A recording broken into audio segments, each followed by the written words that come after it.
በሀገረ ሮም ከአባቱ ንጉስ አብያ ከእናቱ አንስራ ተወለደ። ደጋግና ቅዱሳን ወላጆቹም እግዚአብሔርን በመፍራት እየኖሩባት በነበረበት ወቅት ይህን የተመረጠ አባት ሰጣቸው። አባ ኪሮስ የተወለደው በታኅሳስ 3 ቀን ነበር። ጻድቁ አባት በቅድስና ሕይወትና ትጋት ማዕረግ አባ ኪሮስ ከመባሉ በፊት ዲላሶር ተብሎ ይጠራ እንደነበር ታሪኩ ይገልጻል። ቅዱሱ ከታላቅ ወንድሙ ቴዎድሮስ ጋር በሚኖርበት ጊዜ አባቱ ስለሞተ ሀብቱን ከወንድሙ ጋር በመካፈል ለድሆች መጸወተ። መንፈስ ቅዱስ ኪሮስ ብሎ ጠራውና ለብዙዎች አባት ትሆናለህ፣ በቃልህም እንክርዳድ ይነቀላል፣ የአንድ ቀን መንገድ ሂድና ገዳሚ መነኮስ ታገኛለህ፣ ከእርሱም ልብሰ ምንኩስናን ትለብሳለህ አለው። እንደታዘዘው በሄደ ጊዜ ከአንዲት በዓት የራስ ጸጉሩ እስከ እግሩ የሚደርስ ግርማው የሚያስፈራ ገዳማዊ ወጥቶ ኪሮስ መነኩሴ ለመሆን ወደዚህ መጣህን አለው። ኪሮስም ግርማውን እያደነቀ ቀርቦ ተባረከና 3 ቀን ከቆየ በኋላ ኪሮስ ሆይ እንደኔ መሆን ትፈልጋለህን አለው። እርሱም አዎ በጣም እፈልጋለሁ ባለው ጊዜ አባ በብኑዳ ትንሽ ደመናን ጠርቶ በዚያ ላይ በመሆን ከአስቄጥስ ገዳም በመሄድ የምንኩስና ልብስ ተቀብሎ በዚያቹ ደመና ኪሮስ ካለበት ቦታ ተመለሰ። ያመጣውን አልባሰ ምንኩስናም ለኪሮስ አለበሰው። ለአባ በብኑዳ ሁልጊዜ በሰርክ ሰማያዊ ህብስትና ጽዋዓ ወይን ቅዱስ ሚካኤል ያመጣለት ነበር። አባ ኪሮስ በዚያ ለአባ በብኑዳ እየታዘዘ ሲኖር አንድ ገዳማዊ ሰው ወደ አባ በብኑዳ መጥቶ ሳለ ምንም ነገር እንደሌለው አይቶ ምን ትበላለህ ቢለው አምላካችን ይሰጠናል አለው። ያ እንግዳ መነኩሴም በልቡ እንደኛ ሰው አይደለምን እያለ ሲያስብ አባ በብኑዳ በመንፈሱ አውቆ ለምን እንዲህ ታስባለህ? እኔም እንዳንተ በደለኛና ኃጢ የሆንኩ መነኩሴ ነኝ አለው። ይህን እየተነጋገሩ ሳለ የሰርክ ጸሎት ደርሶ በህብረት ሲጸልዩ ፈጽሞ ደስ የሚል መዓዛ መጣ። ወዲያውም የተዘጋጀ ህብስትና ጽዋ ወይን ይዞ ቅዱስ ሚካኤልን ሲመጣ አየውና ተቀበለው። ያ እንግዳ መነኩሴ ግን አላየውም። አሁንም አስቀድሞ ያልነበረ ይህን ጽዋና ህብስት ከየት አገኘው? ይህ ባህታዊ መሰሪ ነው እያለ አሰበ። አባ በብኑዳም ለምን እንዲክፉ ታስባለህ አለው። መነኩሴውም አድንቆ ተቀምጠው መመገብ ጀመሩ። ያ እንግዳ መነኩሴ ግን ከዚያ ህብስተ ሰማይ ቆርሶ በልብሱ ደብቆ ወደ አስቄጥስ ገዳም ሄደ። በዚያ ያሉ መነኮሳትንም ሰብስቦ ያን በረድ የሚመስል ህብስተ ሰማይ ያሳያቸው። የታገኘው ቢሉት በዮርዳኖስ ገዳም ውስጥ በብኑዳ የሚባል መሰሪ ሰው አለ፣ ኑ ተከተሉኝና ታመጡት ዘንድ ወደዚያ ልውሰዳችሁ አላቸው። ይህን ሲነጋገሩ ቅዱስ ሚካኤል መጥቶ ያችን የህብስት ቁራሽ ወደ ሰማይ ወሰዳትና በልዑል ፊት ሰገደ። እግዚአብሔርም መልካም አገልጋይ ሆይ የተቀደሰውን ለውሻ የሰጠ በብኑዳ ክፉ አደረገ፣ ስለዚህም በአንበሳ ተሰብሮ እንዲሞት አደረጉ። ይህም በረከት ይከለክላል። ይህንንም ህብስት በበረሃ ላይ ላለ ፊልሞና ለሚባል መነኩሴ እስከ ዕለተ ሞቱ ሲሳይ እንደሆነው ስጠው አለው። ቅዱስ ሚካኤልም እንደታዘዘው አደረገ። የአስቄጥስ ገዳም ቅዱሳንም ያን መነኩሴ እኛን ማን መምህርና ፈራጅ አድርጎ ሾመን አሉት። በዚህ ጊዜ አዘነና ወደ ማደሪያው ሄዶ ታንቆ ሞተ። አባ በብኑዳም ይመጣለት የነበረው መና ተከለከለ። 3 ቀን ምንም ሳይቀምስ ከቆየ በኋላ እያለቀሰ አባ ኪሮስን ልጄ ሆይ ሰይጣን ወደ ማደሪያችን ገብቷል፣ ያገኘን ይህ ነገር ምንድነው አለው። አባ ኪሮስም ያ መነኩሴ መጥቶ ከሄደ በኋላ እግዚአብሔር ተቆጥቷል አለው። አባ በብኑዳም የእግዚአብሔር ፈቃድ ይሁን አለ። ከዚያም አባ ኪሮስ ፍሬን እየሰበሰበ ይመለስ ነበር። አባ በብኑዳ ግን በቀንም ሆነ በማታ ከበዓቱ ሳይወጣ ይጸልይ፣ እንደ መንኮራኩርም ይሰግድ ነበር።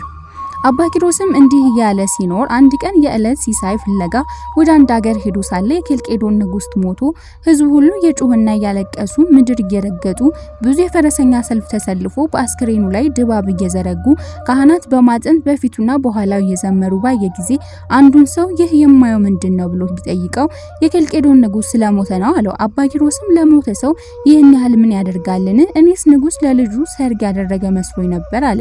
ይህን ብሎ አልፎ ፍሬ ሰብስቦ ወደ ማደሪያው ወደ አባ በብኑዳ በደረሰ ጊዜ አጽሙ በየቦታው ተበታትኖ አንበሳ ሲበላው ባገኘ ጊዜ በጣም አምርሮ እያለቀሰ ጌታ ሆይ ለምን እንዲህ ታደርጋለህ? ፍርድ መልካም አይደለም። በመንግስት በመብልና በመጠጥ በደስታ የኖሩትን በክብር እንዲቀበሩ ታደርጋለህ። ስላንተ ሲሉ አባትና እናትን ሚስትና ልጆችን ደስታን ሁሉ ትተው በተራራና በዋሻ በጾምና በጸሎት የኖሩትን ደግሞ ስጋቸውን ለዱር አራዊት ትሰጣለህ። የአንተን ፍርድ ነገር ላልሰማ እንዳልነሳ ሕያው ስምህን ብሎ መሬት ላይ ተኛ። 40 ዓመት ሲሆነው ግማሽ ስጋው አለቀ። ጌታችን ኢየሱስ ክርስቶስ በመልአክ አምሳል ተገልጾ ተጋዳይ የሆንክ አርበኛ ኪሮስ ሆይ ሰላም ላንተ ይሁን፣ ተነስ አለው። ኪሮስም አንተ ማነህ? መልአክ እግዚአብሔር በስመ አብ ወወልድ ወመንፈስ ቅዱስ አሐዱ አምላክ በል አለው። ጌታችንም በስመ አብ ወወልድ ወመንፈስ ቅዱስ አሐዱ አምላክ አለ። ኪሮስ መነሳት ባቃተው ጊዜ ምድርን ስጋውን አትያዥ ባላት ጊዜ ፈጥኖ ተነሳ። ኪሮስም ጌታችን እንደሆነ አወቀው። መላ ሰውነቱን ዳበሰው። ሰውነቱ እንደ ሕፃን ሆነ። በምድር ላይ ሰግዶ ጌታችን እንደ መብረቅ ሲለወጥና እልፍ አእላፋት መላእክት ሲያመሰግኑት አያቸው። ጌታችንም ኪሮስ ሆይ አንተ ሚስትህን፣ ልጆችን፣ መንግስትን የተውህልኝ የማርያም ልጅ ኢየሱስ ነኝ። ስለ ሁሉ ብዙ የብዙ ታገኛለህ። በምድር ላይ እንዳንተ ትዕግስትን የለበሰ አላገኘውም። ለዚያ እንግዳ መነኩሴ ቅድሳቴን ለምን ሰጣችሁት? ስለዚህ ነው የበብኑዳን ስጋ ለአራዊት የሰጠሁት። በዚህ ምክንያት በፊቴ እንዳይወቀስ ነው። ለሁሉ ስራ ፍዳ አለውና አምላኩ በምድር ላይ የገሰጸው ሰው ብፁዕ ነው ያለውን አልሰማህምን? ኪሮስም ጌታዬ ሆይ ፍርድህ ቅን ነው አለ። ጌታችንም ከዚህ በኋላ የነፍስን ከስጋ የመለየት ታይ ዘንድ በገዳማት ሂድ፣ ከዚያም ወደ ማደሪያ ተመለስ ብሎ ተሰወረ። አባ ኪሮስ በጌታችን ታዞ ደብረ ባሳት በደረሰ ጊዜ ቤተክርስቲያንን ተሳልሞ የእመቤታችንን ስዕል አይቶ ከዓይኖቹ እንባ እያፈሰሰ እመቤቴ ሆይ አስቢኝ አላት። ስዕሊቱም ኪሮስ ሆይ መምጣት መልካም ነው፣ የአባትን አጽም ትጠብቅ ዘንድ ወደ ማደሪያ ተመለስ አለችው። ይህን ሰምቶ ከስዕሏ ፊት 700 ስግደት ሰገደ። በዕብራይስጥ ቋንቋም እንግዳ ነህና በቃ በምህረት መዝገበን ተመዝግቦልሃል የሚለውን ቃል ሰማ። ከዚያም መስፈርስ የሚባል ሕማም ለብዙ ጊዜ የታመመና በምድር ላይ የወደቀ ሰው አገኘ። በራስጌው ቅዱስ ሚካኤልን፣ በግርግሩ ገብርኤልን፣ በቀኙም ሩፋኤልን፣ በግራውም ሰዳካኤልን በክንፋቸው ጋርደው ታየ። እነርሱም በገዳዮች ፊት ሞትን የማይፈራ ሆይ እንዴት ነው ብለው ሰላም ተሰጡት። እርሱም አድንቆ በልዕልና ነዋሪዎች ሆይ በዚህ ለምን ተቀመጣችሁ አላቸው። እነርሱም ይህን ድሃ እንድንጠብቀው ከእግዚአብሔር ታዘናል አሉት። እስከ መቼ ቢላቸው አምላካችን እስከሚያሳርፈው ድረስ ብለውታል። ከዚህም በኋላ ወደ ታመመው ተመልሶ በዚህ ቦታ ከኖርክና ከታመምክ ምን ያህል ዘመን ነው ብሎ ጠየቀው። በሽተኛውም በዚህ ቦታ ስኖር 25 ዓመት ነው፣ ከታመምኩ 20 ዓመት ነው አለው። መልሶም አበምኔቱና የገዳሙ መነኮሳት ይጎበኙሃል አለው። በሽተኛውም አባቴ የለም ፊታቸውን ካየው 15 ዓመት ነው አለው። አባ ኪሮስም አባትህ ማን ነው እናትስ ማናት ብሎ በጠየቀ ጊዜ አባቴ ኬልቄዶን ንጉስ ነው፣ እናቴም ንግስት ናት። በአባቴ ቤት ያሉ ሰዎች ወርቁና ብሩን ቀጭኑንም ልብስ ከብዛቱ የተነሳ በእግሮቻቸው ይረግጡታል አለው።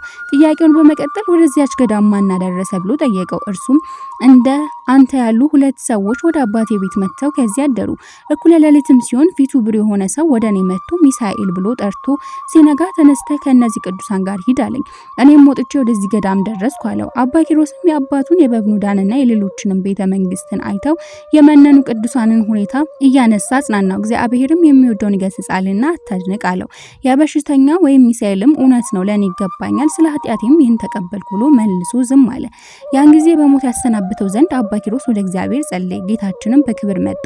ጌታችንም አባ ኪሮስን ምን ያህል እንደምወድ መላእክት ሰራዊት ያውቁ ዘንድ ይህችን የገነት ተክል አበባ ከእጄ ወስደህ በፊቱ ላይ ጣል አለው። ኪሮስም እንዲህ አደረገ። ያን ጊዜ በሽተኛው የሚሳኤል ነፍስ ያለ ጻር በፍጥነት ወጣች።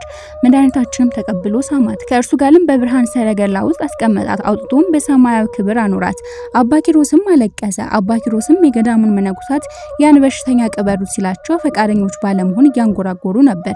4 የመላእክት አለቆች ስጋውን በከርቤና በሚያጠኑ የገዳሙ መነኮሳትም የሚሸተን ምንድነው? ይህ መነኮስ ስራይን ያውቅ ይሆንን ተባባሉ።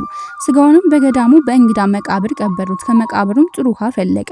ለበሽተኞችም ፈውስ ሆነ። አባ ኪሮስም እነዚያን መነኮሳት በክፉ ስራቸው ገሰጻቸው። መከራም ይመጣባቸዋል አላቸው። ሊወግሩትም ድንጋይ ባነሱ ጊዜ ሰረገላ መጥቶ ወደ ማደሪያው አደረሰው። በማግስቱም ሽፍቶች መጥተው የዚያን ገዳም መነኮሳት በሙሉ ፈጇቸው፣ ገዳሙንም አቃጠሉት። አባ ኪሮስ በበዓት ሆኖ ሰራዊተ ጽልመት የእነዚህን ክፉዎች መነኮሳት ነፍሳት እያቻኮሉ ወደ ሲኦል ሲወስዷቸው አይቶ ይገባቸዋል አለ። በኋላ ግን እነዚህ ስሁታን አሳቱኝ ብሎ እግዚአብሔር ይምራቸው ዘንድ 40 ቀንና ሌሊት ጾሙ። አልምራቸውምና አትድከም የሚል ቃልን ሰማ።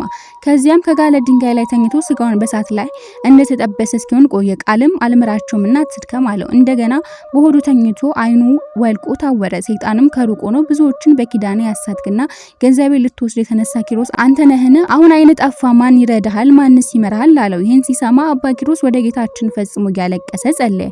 ጌታችንም ወደ እርሱ መጥቶ ኪሮስ ሆይ ሰላም ላንተ ይሁን፣ በእውነት አንተ ሰውን ወዳጅ ነህ። ድካም ሁሉ በኢየሩሳሌም ሰማያዊት ተመዝግቧል። ልጁን በስምህ ለሚጠራ በእምነት ሆኖ የገድልህን መጽሐፍ ያጻፈ ያነበበ መባዕና ዕጣን ለቤተ ክርስቲያን የሰጠውን ለአንተ አስራት ይሆን ዘንድ ሰጠው። ካንተም ጋራ ባህረ እሳትን ይለፍ ደስም ይሰኝ አለው። ይህንኑ ብሎ ራሱን በእጆቹ ይዞ ፈወሰው። ቅዱስ ኪሮስም በፊት ሞገስ ካገኘው እነዚያ መነኮሳት ማርልኝ አለው። ጌታችንም ያመጧቸው ዘንድ አዘዘ። ነፍሳቸውንም ከስጋቸው ጋር አዋህዶ አስነሳቸው። አባ ኪሮስንም ባዩ ጊዜ አፈሩ። በአባ ኪሮስ ልመና አልባሰ ምንኩስናን ለበሱ። ወደ ገዳማቸው የሚወስድ መንገድንም አሳይቷቸው እንዲሄዱ አዘዛቸው። ከገዳማቸውም ደርሰው ቤተክርስቲያን ሰርተው በጾም በጸሎትና እንግዳ በመቀበል ኖሩ። ከብዙ ጊዜ በኋላ ቅዱስ ኪሮስ የእነዚያን መነኮሳት ሕይወታቸውን ያይ ዘንድ መልአኩን ላክ ብሎ በጸለየ ጊዜ ጌታችን አንተ ሄደ ጎብኛ ጎብኛቸው ብሎ ደመናን ጠርቶና በዚያች ላይ አውጥቶ በሰላም ሂድ ብሎ አሰናበተው። ኪሮስም ወዲያው ደርሶ ወደ ሚሳኤል መቃብር ሄደ። መነኮሳትም ባዩት ጊዜ ከአበምኔቱ ጋር ሮጠው ሄደው አቅፈው እየሳሙት ደህና ነህን አሉት። እርሱም ውሻና ነዳይ ለመሆን ለኔ ይህ ክብር ለምን ነው አላቸው። እነርሱም ባለማወቃችን ያሳዘንን ይቅር በለን ባሉት ጊዜ እግዚአብሔር ይቅር ይበላችሁ፣ ነገር ግን ሁላችሁም እግዚአብሔር አገልጋይ ሚሳኤል ሆይ ይቅር በለን በሉ አላቸው። እነርሱም እግዚአብሔር አገልጋይ ሚሳኤል ሆይ ይቅር በለን አሉ። በዚያን ጊዜ እግዚአብሔር ይቅር ይበላችሁ በእናንተ ምክንያት ወደ መንግስተ ሰማያት ገብቻለሁና የሚልን ቃል ሰሙ። እነርሱም ይህን አቅነውና የጣልነው ሚሳኤል አይደለምን ብለው እያደነቁ አጽሙን ወደ ቤተክርስቲያን ውስጥ ሊያስገቡት በፈለጉ ጊዜ ባለበት ተዉት። ነገር ግን በጸሎቱ ተጠቀሙ ዘንድ ተስካሩን አድርጉ አላቸው። እነርሱም የመከራቸው ወደ ቤተክርስቲያን ደረሱ። አባ ኪሮስም የክርስቶስ ማደሪያ ሆይ ሰላም ብሎ በተሳለመ ጊዜ በሃከ ፈላሲ ክቡር መጻተኛ ሆይ ሰላም ስላለው አደነቀ። አበምኔቱም በቤቴ እደር ቢለውም አይሆንም ብሎ በሚሳኤል ማደሪያ በነበረው አንጻር ሄዶ አደረ። በማግስቱም ከእንግዲህ ወዲህ በመንግስተ ሰማያት እንጂ በዚህ ምድር አንተያይምና በጸሎታችሁ አስቡኝ ብሎ ተሰናብቷቸው ወደ ማደሪያው ተመልሶ አጋንንትን ኑ ሲላቸው እየመጡ ሂዱ ሲላቸው እየሄዱ ሲገዛቸው ኖረ። ከዚህም በኋላ ቅዱስ ኪሮስ በገልና በትሩፋት የተቀጠቀጠ ለብዙ ዘመናት ከኖረ በኋላ ሐምሌ 8 ቀን ቅዱስ ዳዊት እየዘመረለት እልፍ አእላፋት ቅዱሳን መላእክት በተገኙበት ጌታችን ኢየሱስ ክርስቶስ ነፍሱን ከስጋው ለይቶ አሳርጓታል። ጌታችንም የአስቄጥስ ገዳም አባ ባውማ ስጋውን ገንዞ እንዲቀብሩ አደረገ። እርሱም የንጉሥ ዘይኑን ልጅ ቅድስት ኢላሪያን ስጋዋን እየገነዘ ነው። ደግሞም አባ ባውማ ጌታችን እንዳዘዘው በመንፈስ ቅዱስ የቅዱስ ኪሮስን ገድሉን የጻፈ ነው። እኔ አባ ባውማም የቅዱስ ኪሮስን ገድሉን ጽፌ ለሚያነበውና ለሚሰማ ሁሉ መጽናኛ ይሆን ዘንድ ወደ አብያተ ክርስቲያናት ሁሉና ወደ ገዳማት ላኩ ተብሎ ተጽፏል።